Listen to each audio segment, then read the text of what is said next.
Hello and welcome to my channel. Today's video is going to be an anniversary card.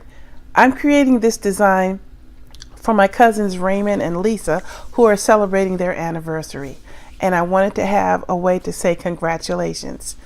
This card is going to go over a technique called Emboss Resist. I learned this technique when I first started making cards, but I've recently watched a video by Jennifer McGuire where she reintroduces this easy technique to card making. I hope you will try this card yourself because it looks really complicated, but it is really very easy to do. Let me move this out of the way and start showing you how to create this wonderful card.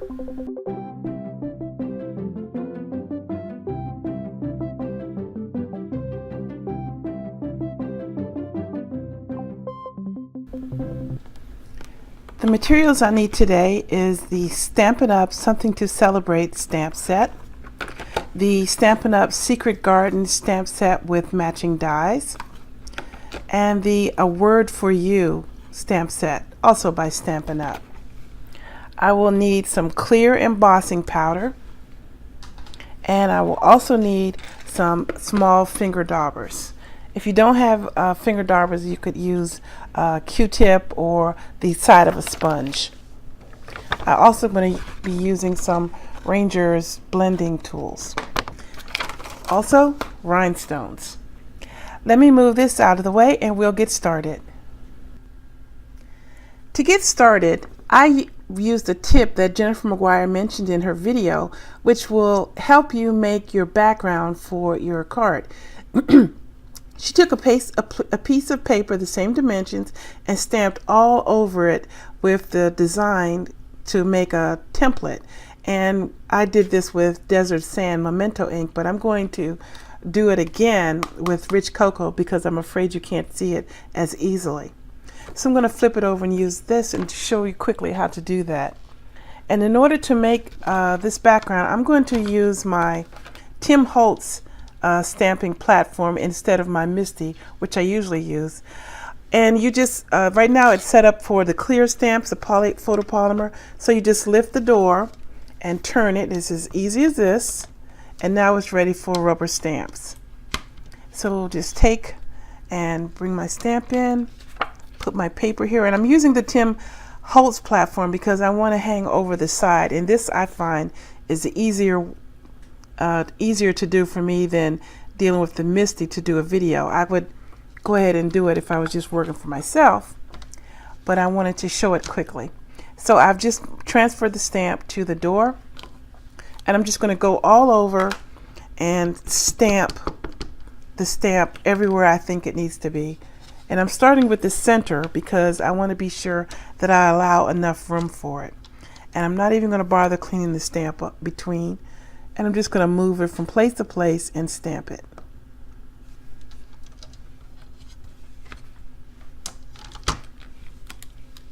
And I'll wipe this platform off when I'm done, so it's not going to hurt it at all.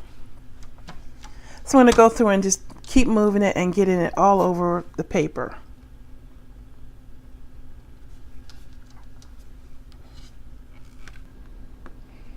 All right, now I have my key all ready to go. And to help me, I'm going to put a little bit of mark here to let me know which way the top of the paper goes. And I'm going to put a corresponding mark on my watercolor paper. So I'm now going to, I haven't moved this, it's already in the last spot which I stamped, which is right there. So I'm going to pull this out and now start going all over with the Versamark, and I need to run my embossing buddy over the surface here. I should have done that before I put it in there to make sure that I don't get any stray marks where I don't want them. Now it's just a matter of transferring everywhere that the key marks are to my cardstock, but be careful because you will not be able to see it because it's white on white. So you don't want to inadvertently smear it away. So I'm going to do a couple, and then I'm going to drop the embossing powder on it. Being careful not to touch the wet area. And now move this to the next area. Line up as I see it, which is like this. And this will just help me. Transfer it, move it, transfer it, move it. So I'm going to go ahead and do that.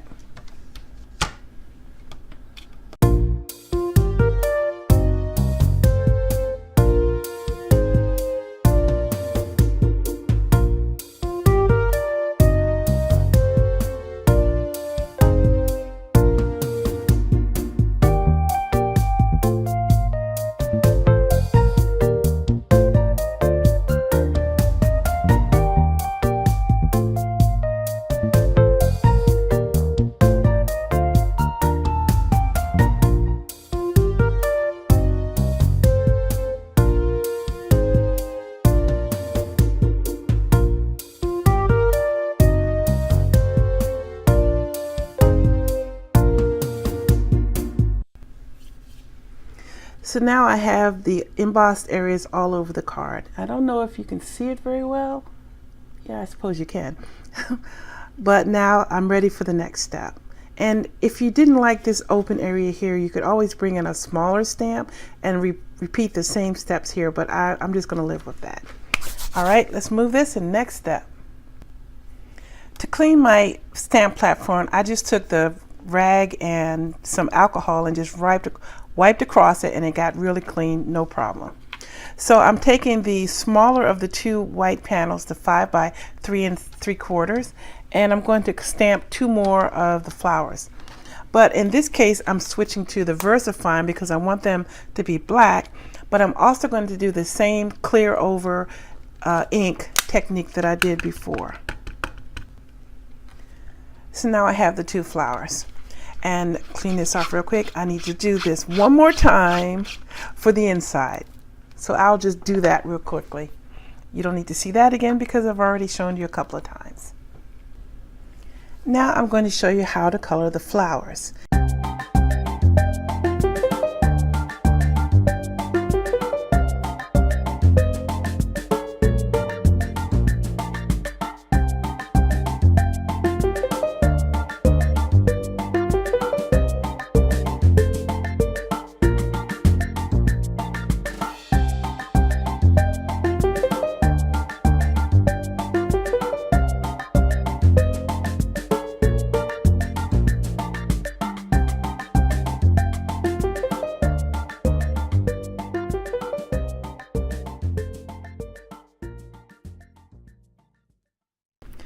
So I'm going to go ahead and bring in my die cut machine and cut out these 2 flowers.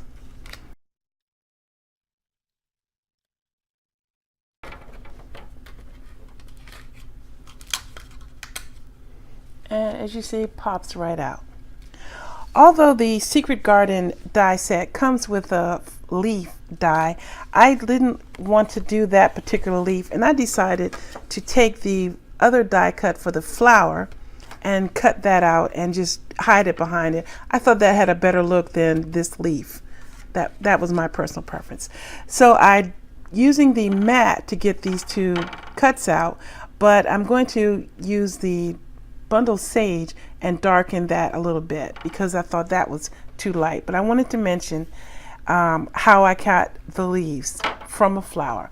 You always should get in the habit of looking past the obvious answer and find the hidden answer in the materials that you have. So here we go with the leaves, aka flowers. This will be covered by the panel, so you will not see that I have used it to cut out these little areas. And this is a way that you can always get a little bit of paper saving. All right, the rest of the card is just assembling everything, so I'm going to let the music run and finish it up.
Also, while I made this card, I used my Stamp-A-Majig tool. I didn't mention it ahead of time, but this was really important to get this lining up of the sentiment. There's a video on my channel which goes into more detail about how to use the Stamp-A-Majig. And that is the finished card. I hope that you will try this technique yourself. The Emboss Resist can give you a lot of wonderful effects with your materials. You can use whatever materials that you had, whatever inks you had. The trick to the technique is the embossing powder over your stamping. It really is very simple and the results are elegant. I'd like to thank you for watching my video. I encourage you to subscribe to my channel. Hit that subscribe button down below. I hope you're enjoying my videos and I hope you're enjoying the music that my brother David is providing. Take care everyone and have a great day.